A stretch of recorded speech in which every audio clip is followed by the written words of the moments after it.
Good morning, good afternoon, good evening. Welcome back to another episode of Touching the Stove, the final episode of Season 1, Episode 10. Not the last episode ever, but the last episode of Season 1. After this, we will go on a brief hiatus. You'll still be able to interact with us, engage with us, and do what you guys have been doing as far as the engagement and interactions. If you don't see any episode drops beyond this point, we'll be on hiatus for a reasonable amount of time. And we'll be right back at you. Season 2, more topics, better than ever, better us, more, I'm sure, more wild stuff to come. I am certain of that. And we'll have some other goodies and treats for you as far as Season 2 goes. But for now, yes, this is the final episode of Season 1, Touching the Stove. Desifer. Yes, so, as Deuce said, we are coming to a wrap-up when we're concluding, but we are also very true to our craft. We believe in repetition breeds recognition. We are finishing the way we started, and we are bringing back to you Fatherless Energy Part 2. We're taking a different lens and a different approach. Some of the feedback that we got earlier on was, okay, but what about the women? What about the girls? What's going on, right? We're talking about the men. We're talking about that influence. We're talking about that leadership, community building, or lack thereof. But how do we tackle the conversation of potentially too much coddling? Or today's topic, enmeshment, right? And how does that play into the way that we navigate relationships, boundaries, work, and life? That's right. Today's episode, Fatherless Energy, Part 2. And now we're taking it from a lens of, what did you say? Enmeshment. So what is that? Tell us. So enmeshment typically happens when parents and their children lack boundaries and emotional autonomy. So it can be seen in a person losing touch with their own desires, goals, and needs and feelings in an effort to nurture someone else's or be overbearing. Is this in a parent-child relationship, or this is? It starts off in a parent-child relationships, right, but it develops into all aspects of life. People-pleasing can definitely be an example of having residual impacts of an enmeshed relationship. I think definitely overworking yourself or workaholics definitely Correct. stems you from find that. You find your worth in your work and not necessarily in your personal relationships. So not having those boundaries, not having those clear guidelines, and essentially thinking you're doing the best, but you're not. So how does this relate to fatherless energy? And just to be clear, so when the first time we talked about fatherless energy, we mentioned that in the context that we were using it, fatherless energy is when somebody is doing something that is just embarrassing, or maybe not embarrassing, but unbecoming or socially unacceptable, or just plain up annoying, or some form of action or behavior that would make you question, where is this person's parents? Were they around? Did they raise this person correctly? So that was the initial conversation of fatherless energy. So how are we spinning off it today? So right now we're looking at those unhealthy, overly close relationships that can lead to emotional dependence and having a person be unable to live a particular life. So in this context, we're looking at it in the wave of potentially groupthink, right? When there's one idea and it's going around the circle and no one necessarily has their own identity or their own voice, they're just all going along with the flow, which can be a very scary thing to do. Another concept that comes to mind, moms, we love y'all. We hope you had an amazing Mother's Day. Oh, that's crazy to come off of Mother's Day and we're talking about some of y'all coddling some of your children. Have enabled some very dangerous and, dare I say, destructive behaviors in your children. Dads, y'all not safe either. For those of you that are present, your daughters. That's bad. That was so petty of you to say. Go ahead, continue. No, but the thing is, to be there, to physically be in someone's life does not necessarily mean to be present, right? I see. So a dad can financially provide. Yeah, provide. You can. Your person can be there, but your kids don't know you, bro. They don't know. They don't know your middle name. You know those random dad lore, like your dad will just come in the room and be like, one time I sold 2 goats to your uncle, and wait a minute. Like, where did that come from? Like, I have an uncle. I have an uncle? Like, what? You don't go? You don't get those moments of dad lore. Fathers out here that are listening to this podcast, drop your lore. Your kids, up until maybe the age of, I would say, 17, will think you're the coolest person ever. Do not fail to drop dad lore. For the mothers out there, Desifer, what advice do you have as far as this communication theory goes? I mean, I don't have any kids of my own, but I've definitely witnessed a lot of mother-daughter, mother-son relationships, parental relationships with their children, right? And I'll even raise this. It doesn't necessarily have to be like your biological child. It could be in the community, right? Because again, it takes a village to raise a person. It takes a village to instill certain values and core principles and things of that nature. So looking at maybe overcompensating. This narrative of, dude, if I go out with a man and he tells me that my mother was super strong, she was hardworking. The man is telling you he's telling me his mother? No, wait. He's telling me and I want a woman just like that. Okay, the man is saying that his mother is super strong, super independent. Okay. She went through hell and back. Okay. She's resilient, and that's the type of woman. And that's the type of woman that he wants. That's the type of woman that he wants. Well, that's fair. No, because why are you going to subject me to suffering? Why isn't it that you want to be partnered with someone, actually be partnered with them, and alleviate some of those tensions or stresses? Why is it that you want to recreate what you saw? I don't think that's what he's saying. No, that's what they mean. Why do you say that? Listen, I'm soft. I am weak. I for one, do not believe in suffering. If any of you know Desiree, first of all, this woman did kickboxing for 9 years. Nothing soft, weak, meek, punk. Ain't no punk up in her. I seen her kick a piece of wood and it shattered into 4 pieces. Chill. It started off as one whole piece and it shattered. It shattered. I seen it. That's not a weight joke. I mean, like, she kicked it, like, and and it shattered. I was like, damn, you know what, bro? Whoever you marry one day, I hope he has strong shins. I do not kick. We do not use violence over here. But let's even lean into that, right? Violence? So, correct. Violence is the answer. No, take it from me. Dude, that is not the answer. But I'm saying people that saw violence be resulted using violence and manipulation as a tool or a means or a vehicle to get what they want, then later on go to perpetuate those same type of actions and lack of boundaries. And that's enmeshment? That can be a form of how it is demonstrated, because when you were younger, right, you saw these things happening, right, you idolized it, right, you internalized it, and now you're recreating it. Okay, so because you're trying to also create that similarity or that bond with whomever. Okay, so you're saying that there are men or women who seen their mothers strong, independent. And that's not to say don't be those things. Let me finish my thought. Hold on, I got you. Strong and independent. You know, a matriarch for all intents and purposes. No, that's not what I'm saying. What, can you didn't even let me finish what I'm saying. How you going to say that's not what I'm saying? Okay, what are you saying? So I'm clear. Go ahead. I am saying that they saw their mothers struggling or suffering. Right. And that became the norm for them. Okay, so you're saying they saw their mothers struggling and suffering.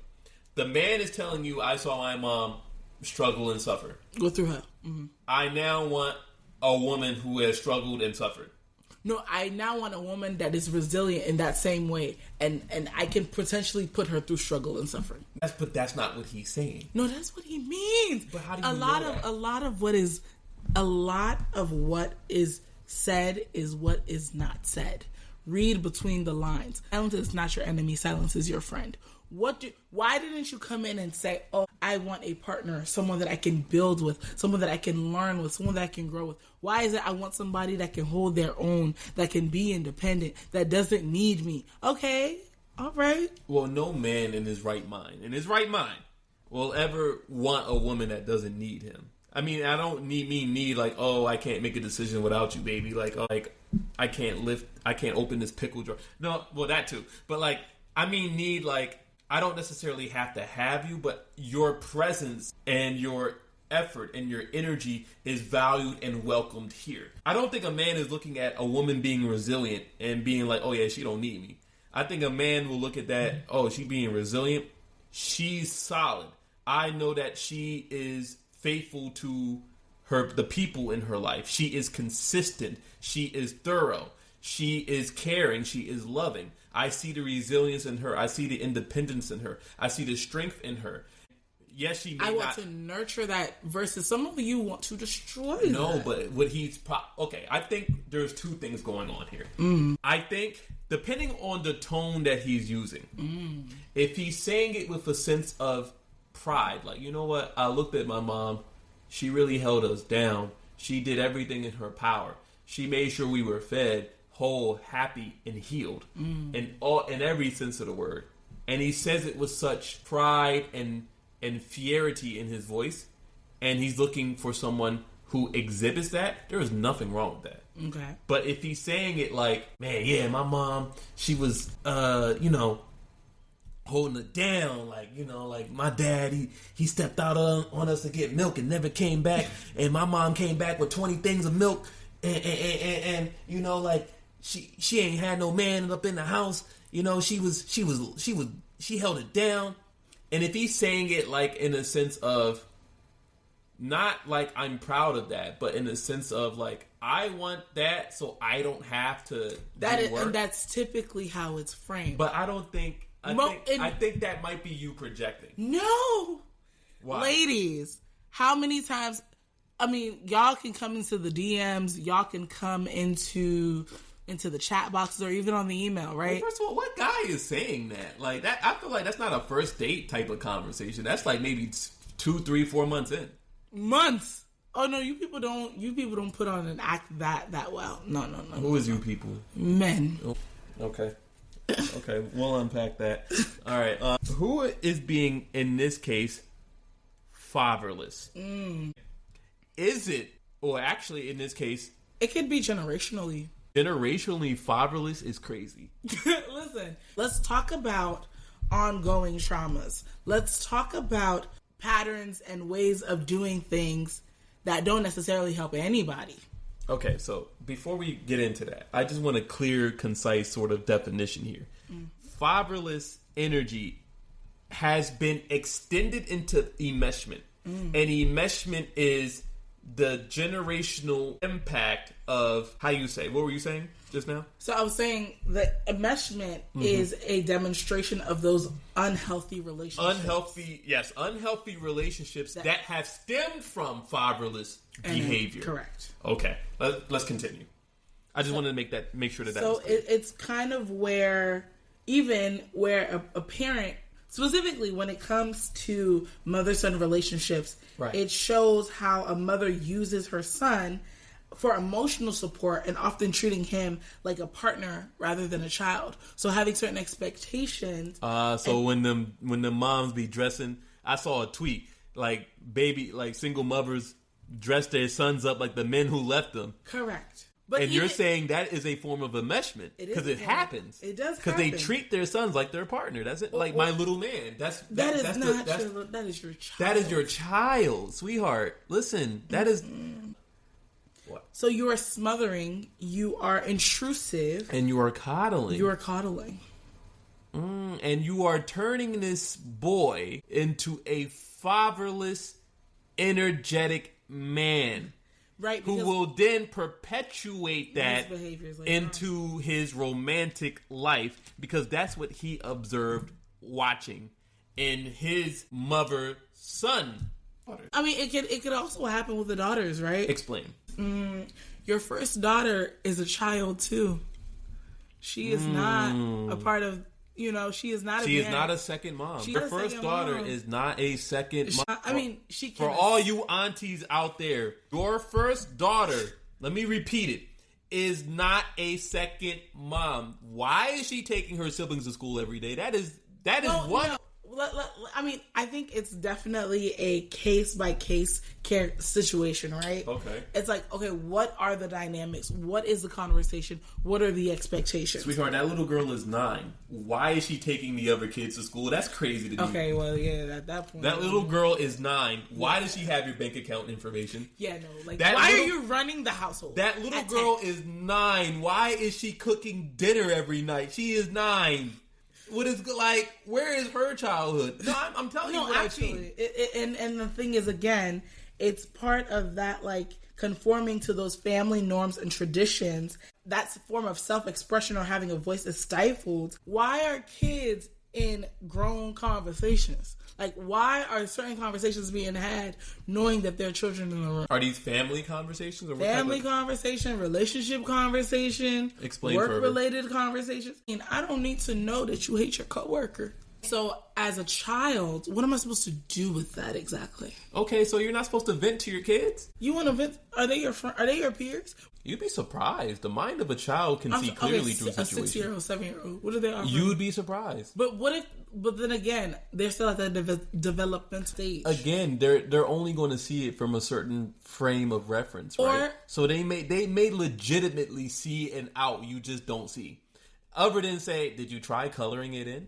Like, okay, if they're saying stuff like that, okay, maybe you have a valid point. Oftentimes, the simplicity of a child can help. It's Occam's razor. The easiest solution is often the correct one. Okay, so what about parents disagreeing in front of the children? I think it's healthy to see if done correctly. I mentioned earlier on, seeing those patterns of manipulation. But never seeing your parents fight can also mess you up, because now you don't know how to like resolve conflicts. No, but like lying and name calling and yeah, no, you shouldn't be doing that. You know, there's just certain things. Now you're ingrained with that, or you're carrying that with or you'll go into your next relationship thinking that's okay. That's the norm. Yeah, that's not okay. That's not okay. And then that's looking like fatherless energy. Like, if you and I disagree, like mad. Why are you punching the wall? Why is there a hole in our wall now? I never understood cats like that. Like, why are you damaging property because you're upset? I never understood cats like that. Like, damaging my own, maybe somebody else's property, but damaging my own property is like the last thing I'm thinking about when I'm upset. So we need to talk about healthy coping mechanisms. Yes. How do we? In a non-fatherless behavior type of way. How do we have honest conversation, difficult conversations? Can I tell you that I don't like something and it not mean you hate me? Yes. Right? Can I tell you that something occurred and it made me feel a certain type of way, and you, even if you don't necessarily relate to my feelings, you don't necessarily shut me down? I've seen grown adults that will sit there in a shiver and not say a single thing, and I'm like, why are you not expressing yourself? And it stems back to I was never stand up. But they were never given the opportunity to do that. Because whatever belief was being shared or whatever conversation was being had, they didn't have a role in there. They didn't have that space. And it typically comes from a place of control. Okay. I see your point. Let me raise you another one, right? How do you have a difficult conversation and the issue in question is not that something you're doing is wrong per se, or something that you're doing is bad, but the action in question is something I just don't like. It's not a bad action. It's not a bad action. In fact, it might even be a good action, but for whatever reason, it has rubbed me the wrong way. And in your previous relationships, it wasn't an issue. It was not a problem. But in your current relationship, and by relationship, this could be romantic, this could be friendship, this could be etc., whatever it is you want it to be. But in your current relationship, this action that you're doing is a problem. It is bothering me. It is causing me cognitive dissonance. It is messing up my schema. I am now having to find myself uncomfortable by your actions. But I know that this behavior you're doing isn't bad. That's just how you are. So I'm asking you to change how you are. How do you have that conversation? I mean, again, we're talking about opinions. We're talking about beliefs. We're talking about ideologies. I mean, you're never going to always agree with someone. I don't think that that's even possible, right? And you're not supposed to. You're really not. Yeah. Like, if people around you are yes men and yes women, they really don't care for you. Like, they should be willing to challenge you, help you grow, help you see reason. If you tell me, yo, Des, like, I don't like XYZ, I may very well be like, why? Because I want to understand, like, where you're coming from. And then I'll say, okay, I hear your point. And then maybe explain, whatever it is. But also have that conversation and say, you know what? for your sake, for us to have that balanced friendship, relationship, whatever it is, then I'm willing to make these adjustments. But while we're on the subject of having adjustments, if I tell you something about yourself, be willing to listen. No, that's a very valid point. The fatherless energy would then come into play in that sort of scenario is, I don't need to listen to you. Why you always gotta tell me something? Like, no. You just probably triggered half of everybody listening to this. Sorry. You just triggered. Like, what do you mean you don't like what I'm doing? Well, it doesn't matter. I don't care what you like or not. Sir, ma'am, huh? You're asking me to change, like, what I do? Like, that's kind of insensitive of you. That? You're overstepping your boundaries. Or you know what, bro? It is really not that deep. But sometimes it don't be that deep. But it is really not that deep. I hate that statement, right? Okay. It's not that deep? It's not that deep. Sometimes it's not that deep. But, like, I don't like that statement, right? Okay, because, why? like, why are you telling me the depth of my emotion? Or it's not that deep, it's not that serious, let it go. Excuse me? I want to have my emotion. Why are you trying to dictate how I feel? Because is it that deep? To me, it is. You know what I'm saying? Let's give an example. Give me an example of something that to you is deep, but to me, you can use me. To me, would not be that deep. I don't know. Like, if we went somewhere and they messed up our order, but then they also had a nasty attitude about it. Oh yeah, that's deep. No, I would agree with you. That's deep. You know, you fuck my shit up, and you got an attitude with me, right? That's crazy, bro. Like, if you were nice about it, like, sorry, like, okay, but no. Versus, I mean, it is what it is. Excuse me? If you don't fix my shit... No, but give me another example. Or maybe not with me, but what's something that perhaps maybe one of your sisters, you would perceive it as deep, but they would say it's not that deep. Like, I don't know. They take your stuff. Take my stuff. They take your stuff. Yes, here we go. They will ask for permission, and it will be granted maybe one or two times, but now it's like it's mine. And now they overstep it, and they take it from you. What do you mean it's yours? I don't share your stuff. You can't fit their stuff. You know, you can't fit their stuff. Actually, there are certain things that I can fit. Hoodies. Yeah. Okay. All right. Anyway, actually, okay. No, or like, let's talk about, like, I waited all day to come and eat this piece of cake. Right? Like, your cake. Just, like, I'm so excited. Like, I've had this day, and I'm like, okay, I'm coming home. Like, I'm gonna have dinner or whatever it is. Why you ate my cake and didn't tell me? I hate you. But I will say, to your credit, I did not understand the severity of not taking that chicken out the freezer until I became an adult. It's very deep. In my mind, Mom is not that deep. Just put it in some water. It'll defrost in like 45 minutes. It's not that deep. But it's, imagine working all day. You worked all day, and let's just to be spicy. Everybody and their mom was pissing you off. And let's add to the scenario. Let's say, all the food spots you usually go to were closed, or the food was mid that day. And now you gotta go home and cook. And you're like, you get home and you realize you forgot to take the chicken out the freezer. I could kick my own ass for how I be feeling. Now, I can't imagine. The only thing I don't even ask. I think about that.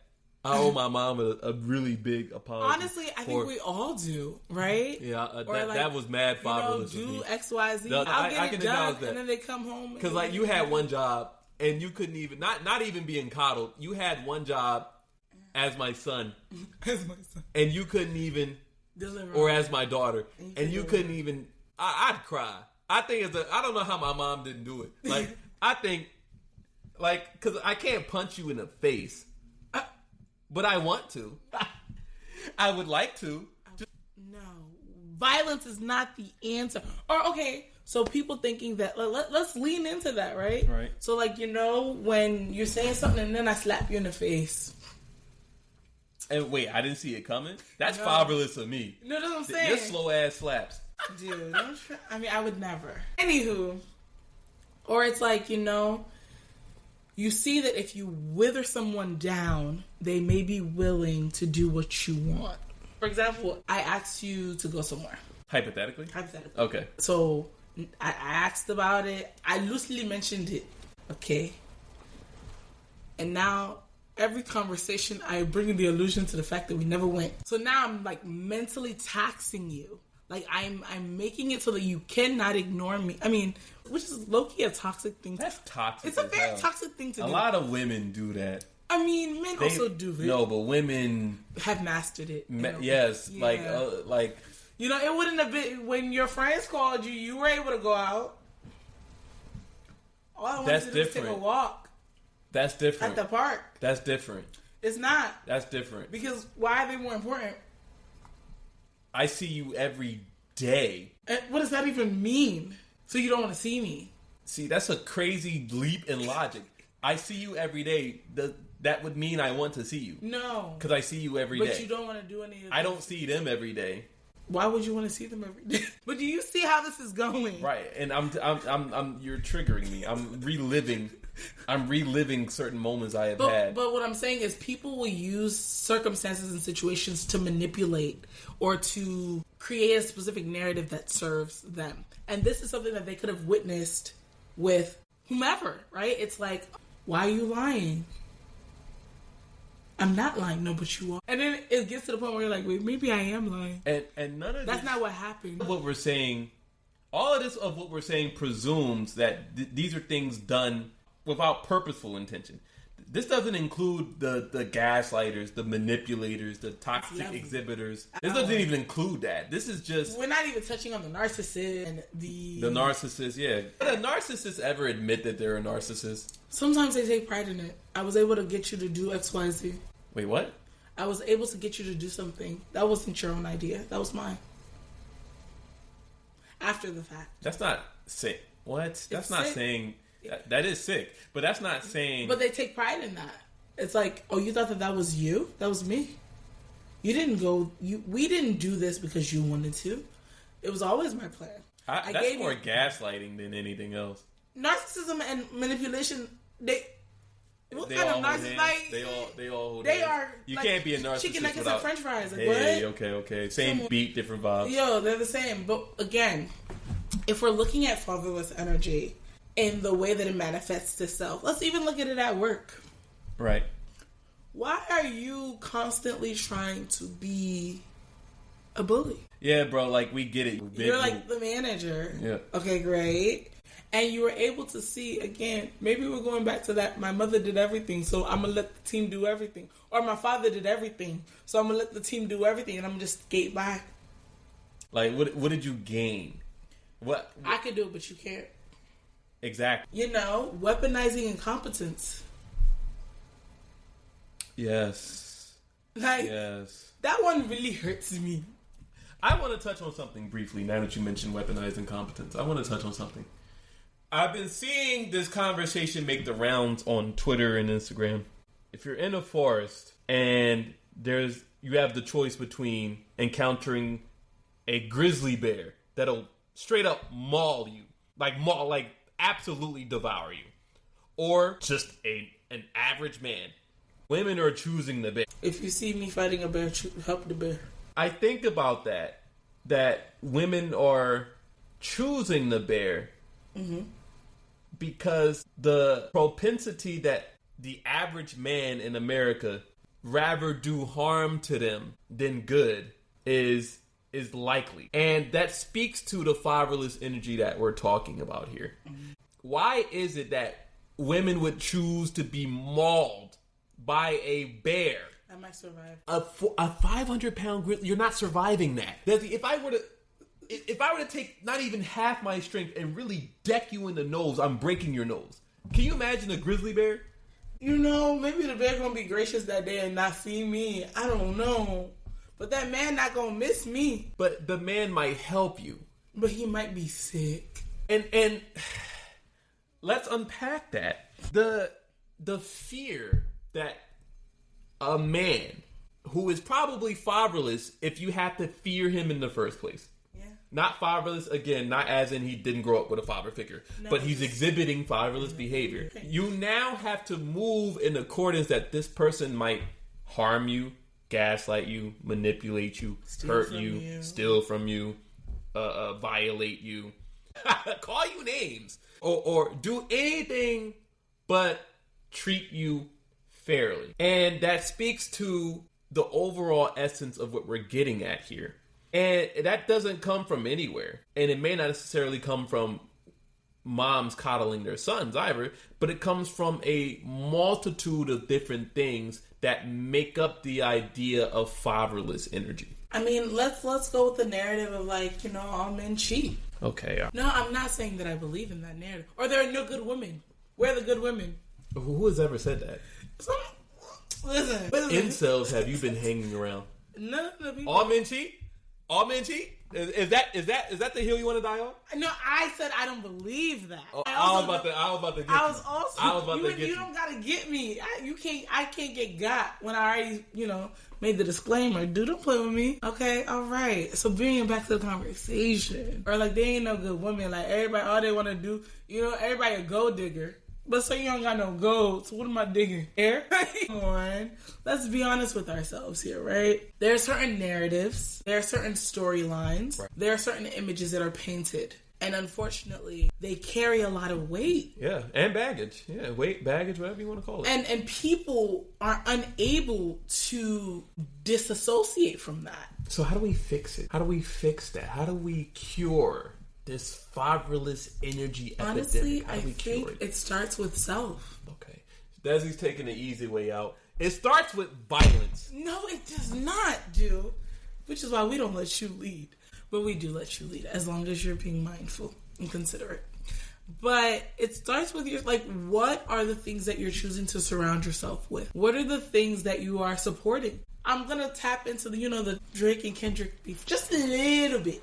Okay. So fellas, y'all can't read the text message. Y'all don't understand what your girl is saying. Hit me with a after I sent you maybe 5 sentences.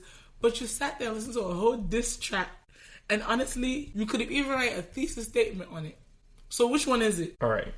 One is art and one is attacking my character. Art is subjective. Mm-hmm. I can give it any meaning I want to give it. Mm-hmm. Kendrick could have said, Drake's left testicle smells like roses. And I can take that and interpret, why did he say roses? He could have said he could have said poison ivy. He could have said, why roses? I can give it any meaning I want. When you hit me with I just think it's funny how I can't give that any meaning. I am at the mercy of your opinion, of your perception of what you think that I am doing. Okay. If I'm even doing that. 9 times out of 10, I did nothing wrong. And y'all are just haters. Oh, no, but I'm kidding. No, but I mean, so again, I think that it's very interesting to see how certain actions or certain thought processes, you're able to create that distinction, right? Right. Which gets back to, it starts with self. Right. And what are you choosing to be involved in, invested in? So when you get that 5-paragraph or 3-paragraph text message, and let's say it's accurate, everything that she's saying, okay. Or he's saying. Fellas, y'all read us for filth too. As a matter of fact, I think y'all do it worse. I think to respond with, or what are you talking about? To dismiss it, is a bigger immaturity on your part. Because silence was also enough. But hold on. If I took the time to HUH, or what you WYM, or what you mean, or like girl, or something like that, or man, and I didn't take the time to invest in what you were saying to me, that speaks to my maturity or lack thereof. Because I could have read that, analyzed it for what it was, took my time to respond and address your points, or call. That's what I'm saying. Or call. Let's get on a call. And I keep telling people this: if you send me a file, I'm not just call me, bro. Just call me. Not reading that. Yeah. TLDR, call me. Silence.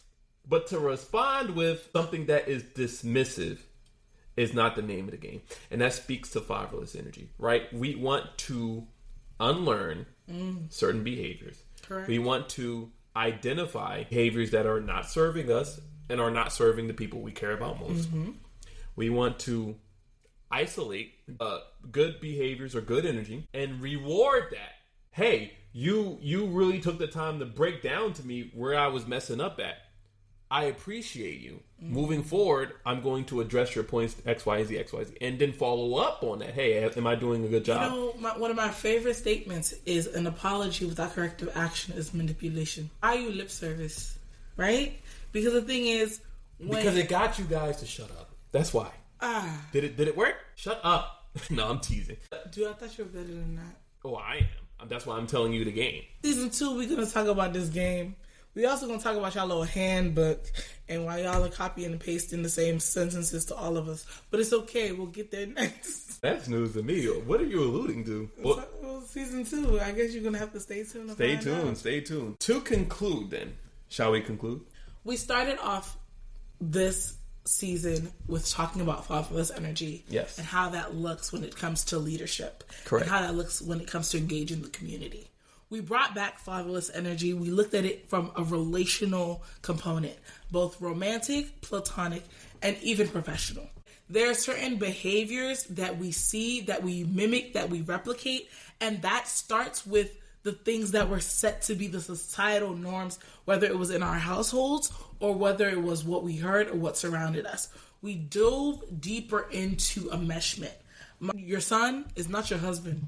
Fathers, your daughters are not their mothers. Do not project certain ideologies to whomever you're interacting with. And always remember that we are more than the sum of our parts, and we are not the sum of our mistakes. You know, people can change, people can grow, people can be better, and we must be better.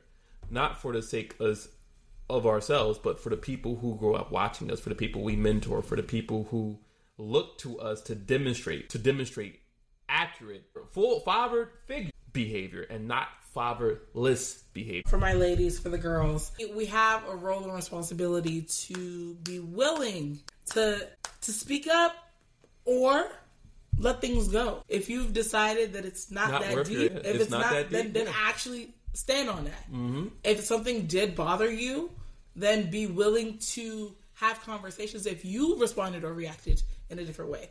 And gentlemen, similarly situated. That also doesn't mean be petty with it. Oh no! If I'm messing up, that doesn't mean point out where I messed up. It's at not a previous a way date. Yeah, that doesn't undermine what doesn't undermine what I'm saying. You still messed up, and you didn't want to bring it. If you messed up last week and I didn't bring it to your attention, free it. That's on you. Correct. That's not on me. No, right. Unless I know that I messed up. In which case, that might be on me, but you still didn't bring it up, so I'm going to say it's on you. And with that, thank you guys for being on this illustrious journey. We will be back in season 2 of Touching the Stove. New topics, new communication theories. Same do, same does. We will be right back at you. Like you mentioned earlier on, we're not going to necessarily have episodes dropping every other week, right? But definitely continue to engage with us. Send us your thoughts, your questions. If there's something that you want to see in season 2, if you have any suggestions, we are open to that because we truly believe in growth and development over here. And we want you to be a part of this journey as much as we enjoy having you on it. And that is Touching the Stove.